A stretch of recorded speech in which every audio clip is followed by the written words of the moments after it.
morning, friends. Today we are going to deal with Monera. That is the Whittaker proposed the five kingdom classification. Of the five kingdom classification, the first kingdom is the Monera. Monera include all the bacteria, and that also including cyanobacteria, mycoplasma, rickettsia. So some prokaryotic organisms are included in the kingdom Monera.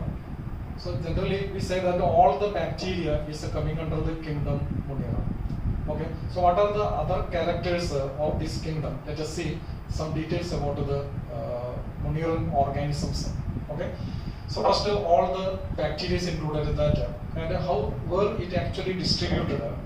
Bacteria is distributed all over the world, so we can say that it is a cosmopolitan distribution. It is present in the desert, it is present in the water, it is present in the air, and everywhere it is present. Even it is present in the deepest part of the ocean where the life is impossible. So at the normal condition, life is possible, but in the unusual condition that is present in the deep of the ocean, that is the vent region where the temperature is very high. In that high temperature also some of the bacteria are found. So where the life is impossible, in that condition also some of the bacteria are found. So bacteria are found everywhere, and some of the bacteria is living as a parasite. It may be the ectoparasite living outside the body, or it may be the endoparasite that is living inside the body. So that is the wide distribution of this bacteria seen everywhere. So it is called a cosmopolitan distribution. Then other characters of the bacteria. The bacteria can be classified into different types according to the shape. So you may study in the lower class the classification of the bacteria. So if the shape of the bacteria is a spherical shape, it is known as the Coccus bacteria. Coccus bacteria.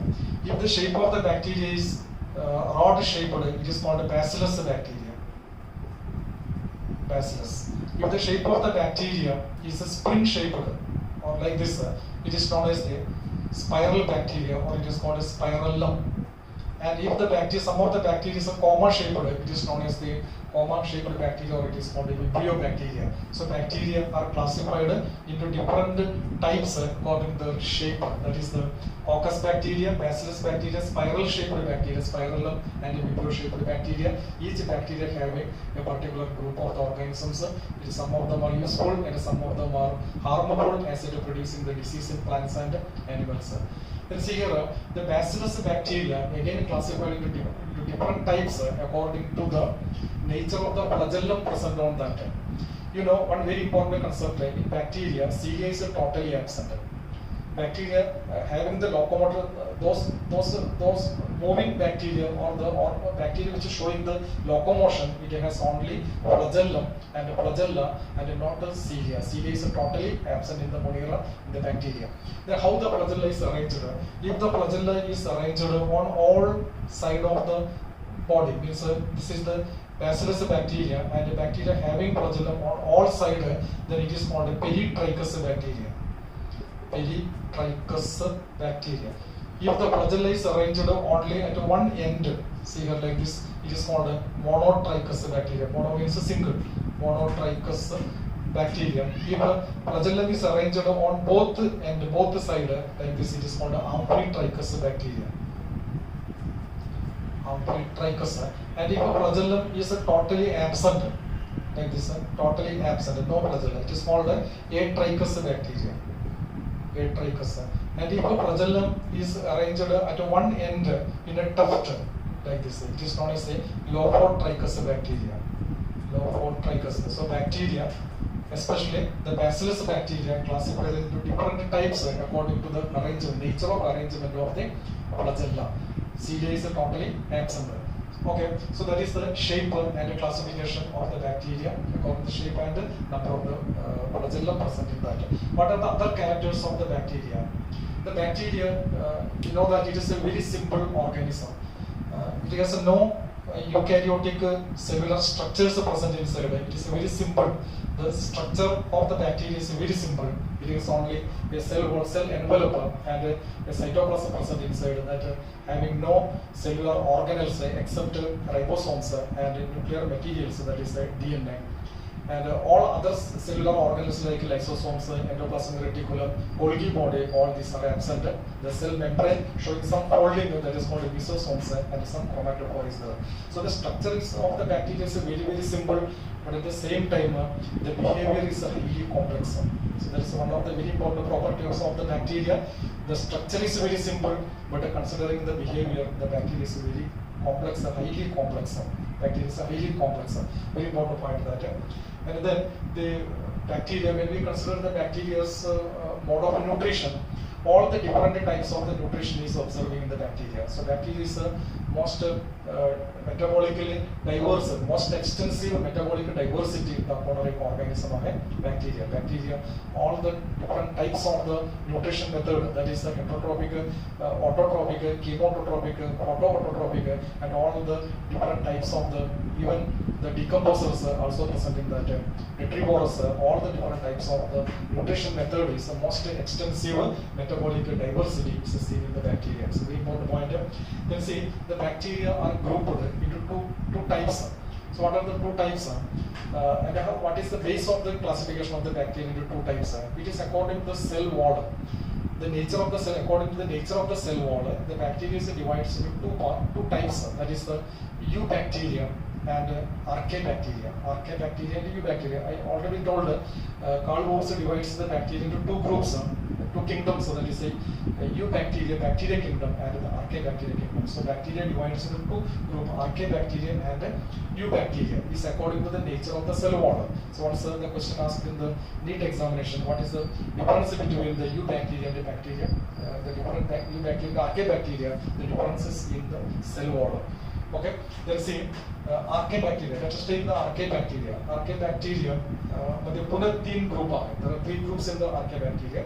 Some of the archaebacteria living in the salty areas, more salt containing areas, salty lakes, or excess salt containing places. That bacteria is known as the halophils. Halophils, the bacteria which live in the salty area, that is called halophils. Okay, and some bacteria is seen in the very harsh condition, that is a high temperature and a high pressure area. For example, in the vent means the deepest part of the ocean, where continuously volcanic eruptions take place. The temperature is very high. In that place, high temperature, high pressure condition, some of the bacteria is living. That bacteria is known as a thermoacidophilus bacteria. High temperature and a high acidic condition, the bacteria is living, that is known as a thermoacidophilus bacteria. And some other bacteria is producing the methane gas. Such a bacteria is known as the methanogenous bacteria. The bacteria which are producing the methane is called the methanogen bacteria. This methanogen bacteria is commonly found in the stomach of the or the gut of the ruminant animal. What is a ruminant animal? Ruminant animal means cow, goat, like that animal, buffalo. These are the ruminant animal. This ruminant animal, what actually the behavior of the ruminant animal? This animal eating the grass very speedily when it is available, and then sitting very calm and quiet at a particular place. Then it take the food already eaten from the stomach, a chamber in the stomach. It is taken again in the mouth, and then it chewing, and then it again taken inside the stomach. That type of animal is known as the ruminant animal. This ruminant, very good example is the cow. The ruminant animal, in the ruminant animal, the stomach, a particular chamber is there, the chamber containing the bacteria. This bacteria is helping to digest the cellulose, and during the digestion of the cellulose, it is producing the methane gas, and this methane gas producing bacteria is known as the methanogen bacteria.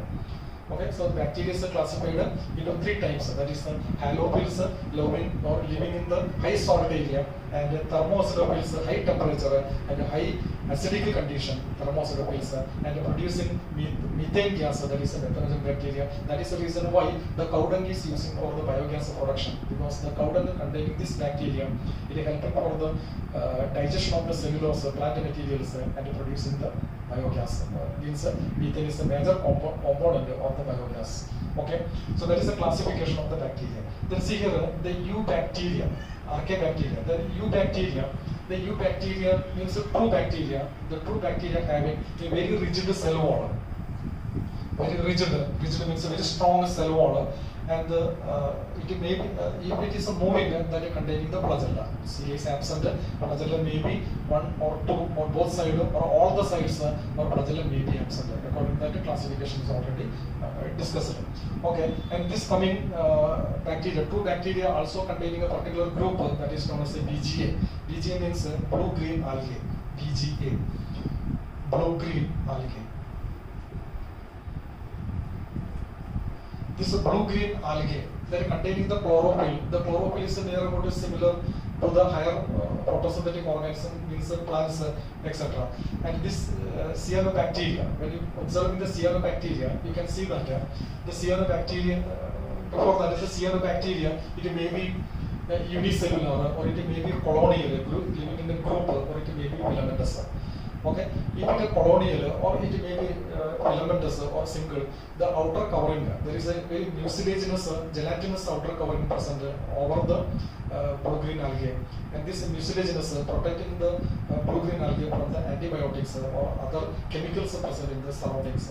So, presence of the gelatinous coat, mucilaginous coat outside the body is the characteristic feature of the blue-green algae. Example for the blue-green algae is the nostoc and anabena. All these are the example for that. And this blue-green algae cyanobacteria having very particular cell in between along the length of the body, that is called a heterocyst. If you take the nostoc, see the nostoc body is like this, filamentous body. The nostoc body is the filamentous. Suppose this is the filamentous body. So this is the one cell, this is another cell, and a third cell. So intermittently, it is showing a large cell.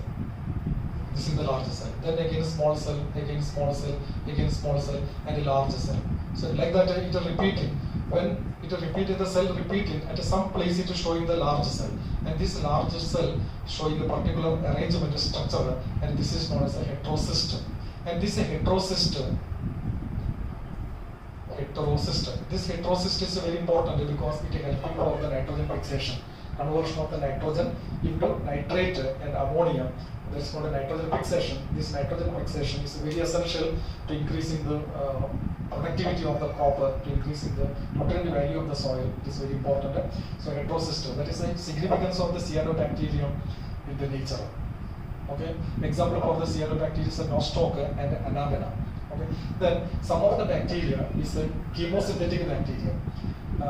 What is the significance of the chemosynthetic bacteria? Chemosynthetic bacteria use some of the chemicals like nitrate, ammonia, etc. And this converting into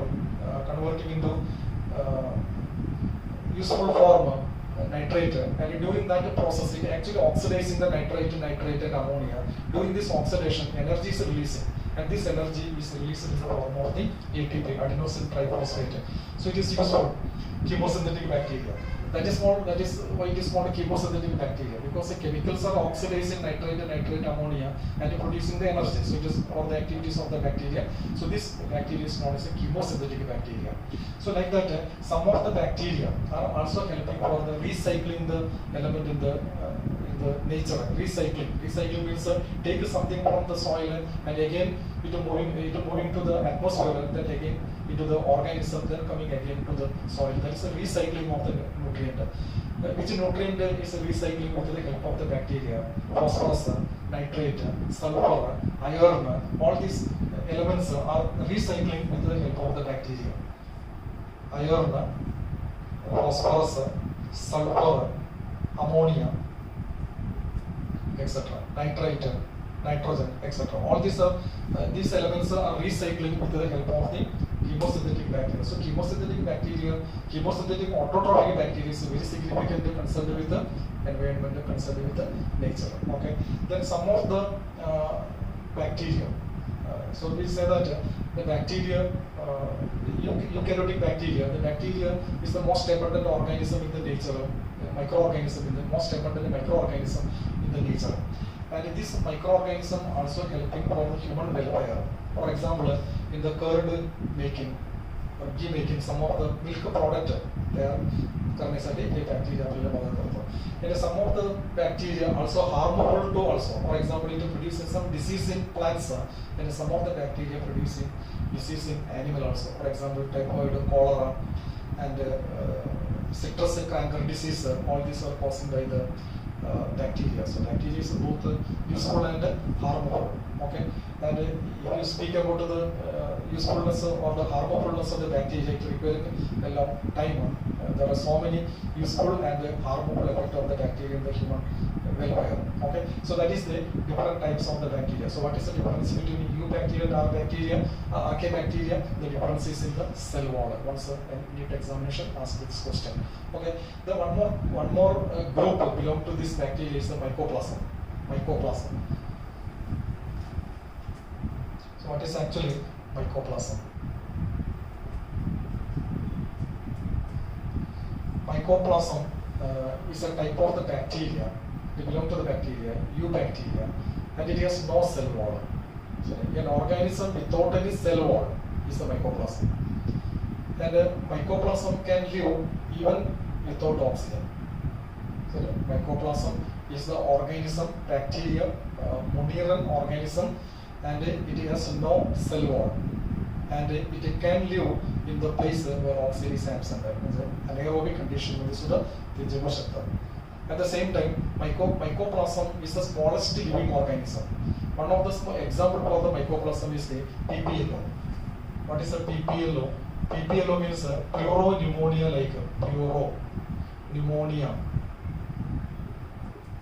like organism. Pneumonia like organism. This is the smallest organism in the world that belongs to the mycoplasm. Mycoplasm actually it also causes some disease in both the plants and animals. So we are not going to study details about the mycoplasm. You have to read some additional books about that. So that is the mycoplasm. So that is the Kingdom Monera. So now we completed the Kingdom Monera, and the next class we will deal with the next kingdom, that is the protista. Okay, thank you very much.